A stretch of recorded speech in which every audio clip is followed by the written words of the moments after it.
سلام به همه کسایی که دارن این ویدیو رو نگاه میکنن. امروز اومدیم با یه مصاحبه با یکی از رفیقای صمیمی که توی این مدت 3-4 ماه اخیر پیدا کردم. خالد هستش اسمش. از فلسطین اومده اینجا یه ترم مهمان بود تو دانشگاه استاوانگر. بقیه چیزا رو بذار از خودش بپرسیم و خیلی مستقیم بریم سراغ مصاحبه. اوکی خالد. I introduce you to the audiences. I just told them that you came here only for one semester to the University of Stavanger, and I didn't tell anything else. So you can introduce yourself. You can tell us how old are you, which city in Palestine are you from, and general questions that I don't need to ask you, and you can say. My name is Khalid, and as he said, I'm a Palestinian, 24 years old Palestinian. I came to Norway as a part of a scholarship for drama and theater communication, and this is how I got to meet him. Yeah. خب خالد گفتش که رشتهش بازیگریه اینجا. میخوام ازش بپرسم که رشته‌ای که الان اینجا میخونه بازیگری چه فرقی داره با اون طریقه‌ای که تو فلسطین داشتن میخوندن. So you were studying acting in Palestine as well, right? No, I'm studying English literature in Palestine, and as a course in my university subjects, I have to take drama, and there was the scholarship that I could apply to go to Europe, you know. Nice. So how was the procedure to apply for coming to Norway? It was very difficult. Like a lot of paperwork had to be done, and it took a lot of time, and I had to pay a lot of money for the visa and wait for it if I get accepted or not, and then the flight tickets. It was like it took a lot of time and a lot of money. So you paid like 5,900 crowns for the visa as well, right? Yeah. Yeah, same as me. So let's go for the questions. I hope everyone knows you as they need. What was the first impression of Norway when you came here? Honestly, very cold, of course. Which month did you arrive? January. January, yeah, it's that month. It was raining hard when I came. It was snowing in Oslo when I landed in the airport, but in Stavanger it was raining. And I had to take a couple of buses to get to my place, so I took a short look at the city, and it was really beautiful, but it was also very cold and wet. And I just had like one full day of traveling and 9 hours in Istanbul's airport. Oh. How did you find the house that you are living in right now? Was it difficult? I just got lucky, honestly, because when I applied for student housing, they told me that they didn't have any more rooms. So I was in the market looking for private housing, and then one of the Palestinians, Maymana, sent me a Facebook post about this guy who wanted to rent out his place for 6 months, and turns out the 6 months he wants to rent out this place is the same 6 months I need a place. Nice. Yeah, and he told me it's close to the city center. You have 2 bedrooms, your own bathroom, your own kitchen. It's just like a full apartment for yourself. And how much did you pay every month? 5,000 crowns. It's very nice. Yeah. خونه‌ش رو الان ببینید که داره 5,000 کرون اینجا اجاره میده و تقریبا قیمتی که بقیه دانشجوها دارن واسه اون خوابگاه دانشجویی میدن با دستشویی و آشپزخونه خودشون شاید حتی از این هم بیشتر باشه. ولی خرید الان یه دونه خونه، حالا بگیم بزرگ نیست، یه خونه خیلی نقلیه نزدیک مرکز شهره، ولی 2 اتاق خواب داره، دستشویی حموم خودشو داره، آشپزخونه خودشو داره، راحت اینجا زندگیشو میکنه، داره با 5,000 کرون داره میده که تقریبا میشه 450 یورو. The next question, how would you describe Palestinian food? Is there any traditional food that you can recommend us to eat? Yes, a lot, honestly. Palestinian cuisine is really delicious, because mainly for me it's the mixture of the spices they put in the food. Like European food can be bland sometimes without salt or without pepper or without any type of spices. And also that we have our cuisine or dishes that we eat mainly containing rice, chicken, beef, you know, like in Iran it's not like in Norway mashed potatoes and steak or something. Yeah. I think Arabic food, like Persian food, the variety of the foods are way more than here. Yeah, definitely. They only like whatever eat you want. meat and chicken with mashed potatoes or with raw rice. Yeah, but when we make it with rice, we have different ways. You can add eggplants, potatoes, and carrots. You can have sauce with it. You can have vegetables, different kind of vegetables and dishes. Well, what I would suggest is trying knafe. Nafe? Knafe. Kenafe. It's a dessert. Oh, we have it in Iran as So well. fucking good. I would also say msakhan, which is basically a big roll of bread that has onions, olive oil, some spices, and a lot of chicken. They put it in a big oven, big stone oven, and then it cooks. That thing is really good. What was the name again? Msakhan. Msakhel? Msakhan.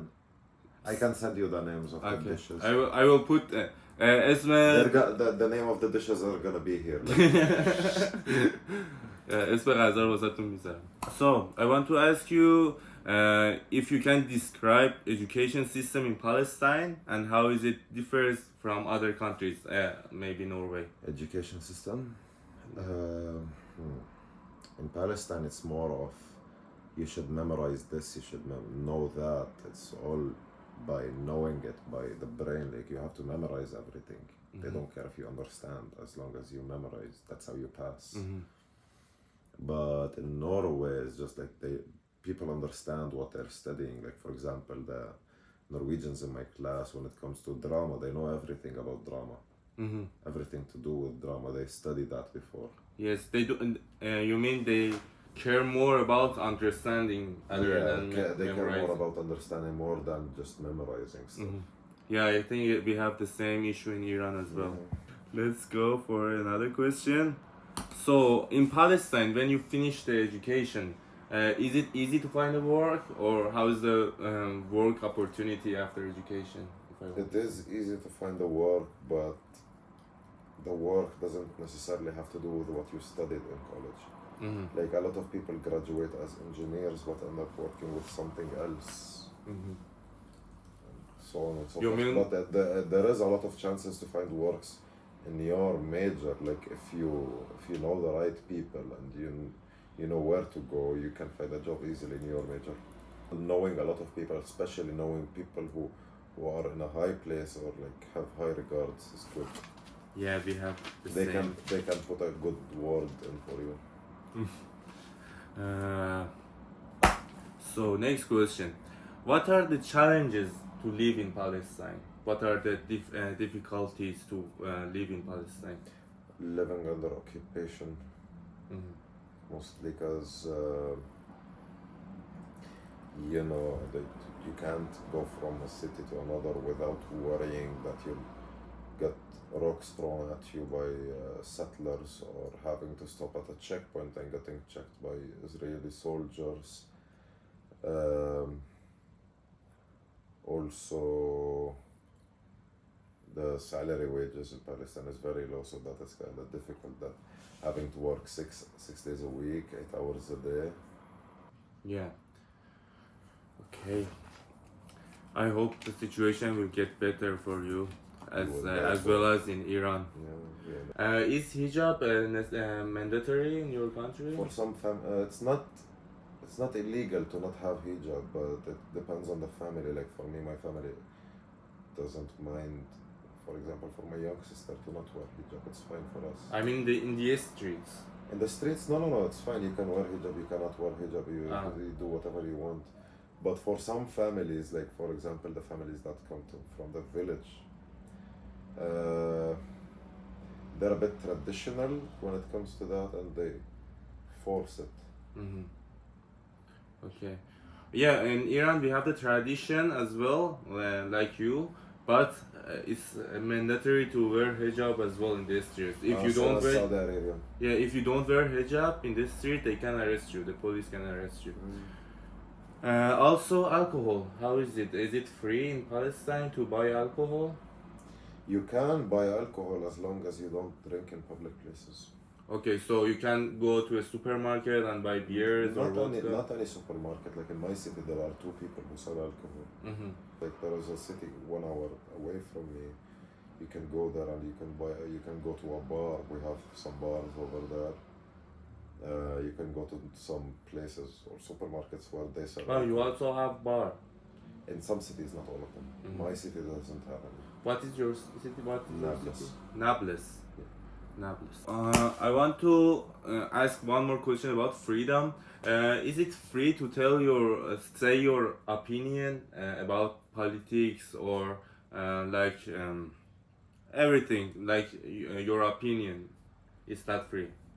Like in Iran? One guy spoke up once against the corruption in our government, and they executed him publicly by beating him to death. Yeah, we have the same issue, bro. Because he was talking about the corruption in our government. His name is Nizar Banat. They literally beat him up to death. So let's go to more fun questions. Can you recommend us some landmarks in Palestine? It can be like natural, cultural, or historical. Oh, you can. I can, yes. Go to Jerusalem Yes. to see the Dome of the Rock, and then go to Bethlehem to Church of Nativity. There is that. Then there is a small village close by to where I live. It's called Sebastia, which like you can just basically go there, see some remaining architecture from the Romans when they conquered Palestine and before the Israelis. Mm-hmm. We have a lot of Roman architecture in a Oh. lot of random places in the cities. Like in my city, we have this Roman theater Mm. that every once in a while people go clean. Depends on what you want to see and what you want to try. I really would like to visit Palestine, but as long as I know, Iranian people cannot go to Israel parts, but I'm not sure about the Palestinian parts. So I will search for that because I really love to go there and also visiting you. And whenever you're there, just let me know. Of course, bro. Oh, dude, I love this.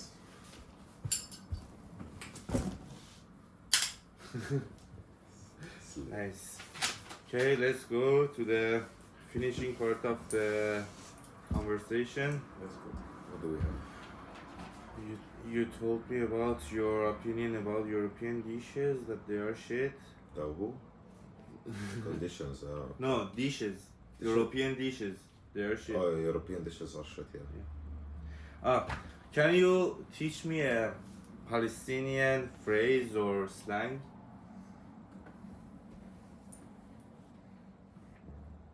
2 hours later.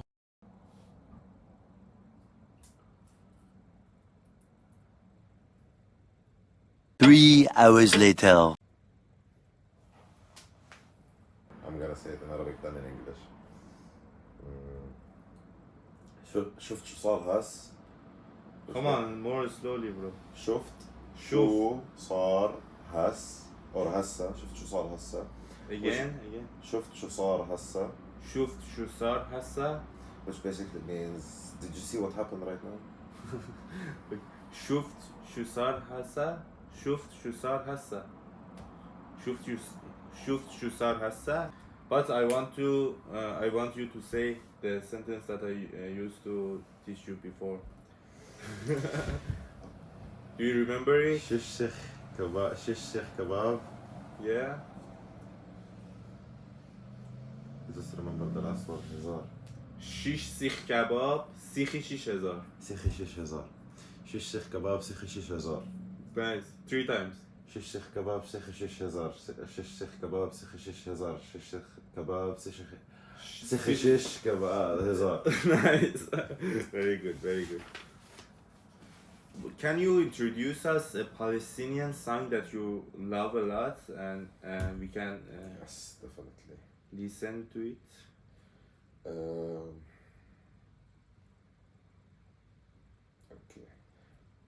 Now when I play it on my phone is when you edit on the video and start playing it on the video.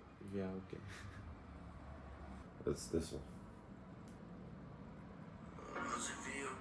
It's not about Palestine, but it's a Palestinian rapper who's singing it. Oh, no.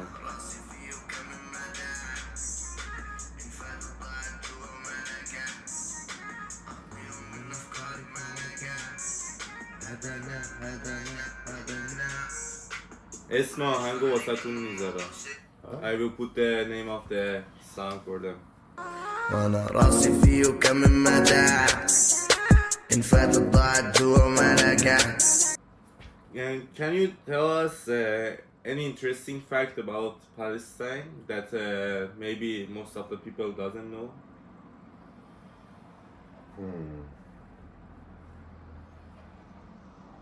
We do not ride on camels and we do not go on we do not live in camps. We live in buildings and apartments just as everyone else. No, we know that in Iran, bro.